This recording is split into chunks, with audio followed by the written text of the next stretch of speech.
जिन लोगों को लगता है कि उनके घर के मंदिर में सिर्फ मूर्तियां हैं, तस्वीर में सिर्फ मूर्तियां हैं, बात है 29 सितंबर 2024 की। रंजना जी का जन्म था, नवरात्रि के दिन थे।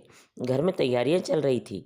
इनकी बेटी की शादी 14 दिसंबर 2024। पंजाब हरियाणा में जब भी शादियां होती हैं तो तैयारियां बहुत पहले से शुरू हो जाती है। वैसे भी शादी एक हफ्ता चलती है।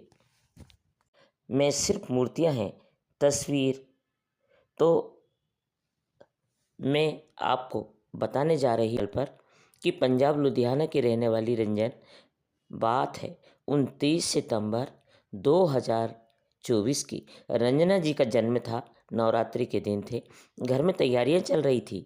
इनकी बेटी की शादी 14 दिसंबर 2024। पंजाब हरियाणा में जब भी शादियां होती हैं तो तैयारियां बहुत पहले से शुरू हो जाती है। वैसे भी शादी एक हफ्ता चलती है।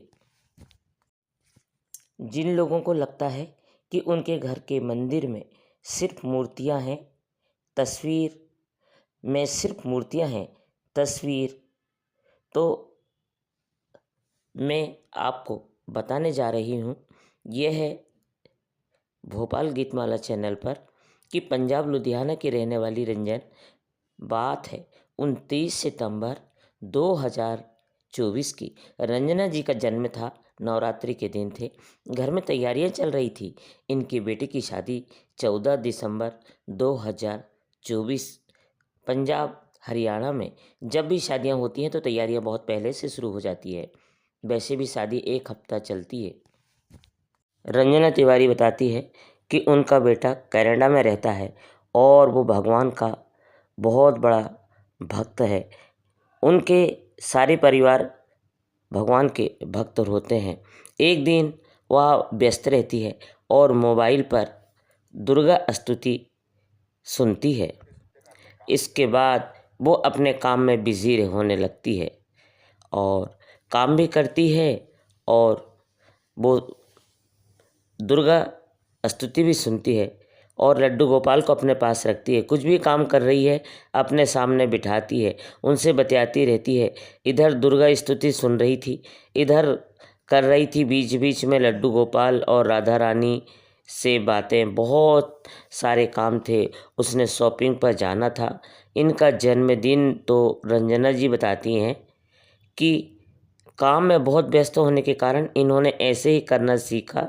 गाना तुम दोनों ऐसे ही मस्ती करते रहना, काम में हाथ कभी मत बताना, मूर्ति बनकर बैठे रहते हो। और जैसे ही रंजना जी ने ऐसा कहा, इनको लगा कि राधा रानी की तरफ से, और उन्होंने कहा तू क्यों चिंता करती है, मैं हूँ ना, मैं हूँ तुम्हारी मदद करने के लिए। इतना प्यार इसे करती हूँ तो शायद यह मेरा ब्रह्म है। यह वह सोचने लगी, क्योंकि मुझे हमेशा लगता है कि मेरी बेटी का यह जवाब देते।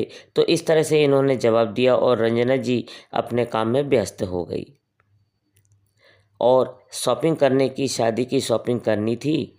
शाम को घर आई, डिनर की व्यवस्था और डिनर करता है, सब लोग एक साथ बैठे तो लड्डू गोपाल और राधा रानी को भी टेबल पर लाया गया। जब लड्डू गोपाल और राधा रानी टेबल पर बैठे थे तो उनकी बेटी थी, जो इनके पति थे, जो रंजना जी के दिमाग में ऐसे ही सुबह वाली बात आई। इस सुबह मैंने राधा रानी को कान्हा जी को ऐसा कहा था तो राधा रानी ने ऐसा कहा, कहानी मेरा भ्रम तो नहीं था। तो जैसे ही राधा रानी को इन्होंने देखा तो यह हैरान रह गई, क्योंकि गार्डन में अभी घूम रही थी और राधा रानी रंजना जी को देख रही थी और वो मुस्कुरा रही थी। तुझे क्या लगता है, हम मूर्ति बनकर बैठे हैं? तुम्हें हम मूर्ति नज़र आते हैं? और इस तरह से रंजना अचानक से देखती है और बेटी को कहा कि देखो मैं तुम्हें कुछ दिखाती हूँ। जैसे ही रंजना जी ने अपने पति और बेटी को ऐसा कहा यह दिखा रही हो ना कि तुम्हारी राधा रानी तुम्हारी तरफ देख कर मुस्कुरा रही है। सुनकर रंजना जी रोने लगी, भाव विभोर हो गई।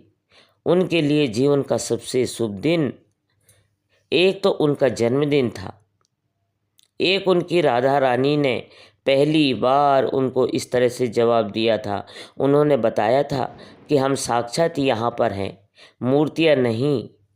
तू प्यार करती है तो हम भी तुझे प्यार करते हैं। ये मोहब्बत है भगवान की। बात रंजन जी शब्द में समझ गई। यह दिन उनके लिए चमत्कारी दिन था। रंजन जी बहुत ही भाव विभोर हो गई और कान्हा जी को, राधा रानी को उन्होंने बड़े प्यार से देखा और कहने लगे, हे राधा रानी, हे राधा रानी। कहा तो राधा रानी अब तो गर्दन सीधी कर लीजिए, अब तो सोने का समय है, नहीं तो गार्डन में बाले जाएगा। इतने प्रेम से उन्होंने राधा रानी को कहा। उसके बाद यह राधा रानी और कान्हा जी को नाइट ड्रेस पहनाती है। रात्रि की पोशाक रंजन जी बताते हैं कि शिवरात्रि के रात्रि को पहनाते हैं तो राधा रानी जैसे वो पहले रहते हैं, ऐसा अनुभव इन्होंने जीवन में कभी भी नहीं देखा। इन्हें खुशी ज़्यादा इस बात की थी कि अनुभव इन्होंने अपने जन्मदिन पर, रंजन जी जो बताती है कि उसके बेटे की शादी की तैयारी चलने लगी और शादी में हर चीज़ अपने आप होने लगी। बहुत ही अच्छे तरीके से शादी, सारे काम अपने आप। मुझे तो हमेशा हर पल यही लग रहा था कि मेरी राधा रानी ने जो जिम्मेदारी ली है मेरे बेटे की शादी की, तो मेरे कान्हा और मेरी राधा रानी हमेशा हर पल मेरे साथ है। वो मूर्तियाँ नहीं हैं, वह साक्षात राधा रानी और कान्हा जी है। दोस्तों, जब भी हम विश्वास करते हैं तो हमारा विश्वास हमेशा पूर्ण होता है। भगवान हमें एहसास दिलाते हैं कि तुम्हारा विश्वास झूठा नहीं। इस दुनिया के अंदर हर व्यक्ति प्रभु की आराधना करता है और उसे विश्वास होना जरूरी है। सबके घर में मंदिर है, सबके घर में पूजा स्थल है, वो उनको मूर्ति समझ कर ना बैठें, क्योंकि वो मूर्ति नहीं है, उनमें जान है, उनमें आत्मा है। उनसे बातें करते हैं, अपनी इच्छा उनके सामने रखते, अपने भाव उनके सामने रखते, हमेशा ऐसे उन्हें समझा करें। उस दिन से तब आपको 10 मिनट, 5 मिनट, 15 मिनट, आधा घंटा उनसे बैठ कर के बात करें। जितना भी टाइम आपके पास रहे, आप भगवान को अपना मुख से सब कुछ उनके सामने बोले, तो इससे वो भी समझेंगे कि नहीं, मेरा भक्त सब कुछ मुझसे बात करता है।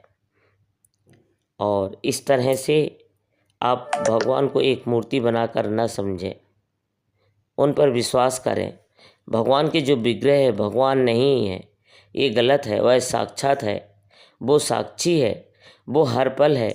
इसलिए जब भी आप घर में हो या मंदिर में हो या बाहर, ईश्वर हमेशा एक बात कहते हैं कि मैं हर पल का साक्षी हूँ। इस बात को गहराई से समझिए। वो हर पल आपके साथ है, आपके साथ है, साक्षी है। तो दोस्तों, इस तरह से राधा रानी और कान्हा जी ने उनका सब काम पूर्ण किया, क्योंकि उन्होंने उस पर विश्वास किया था। तो दोस्तों, ये हमारा वीडियो आपको कैसा लगा? अच्छा लगा हो तो हमारे चैनल को सब्सक्राइब, लाइक और शेयर ज़रूर करें। धन्यवाद दोस्तों।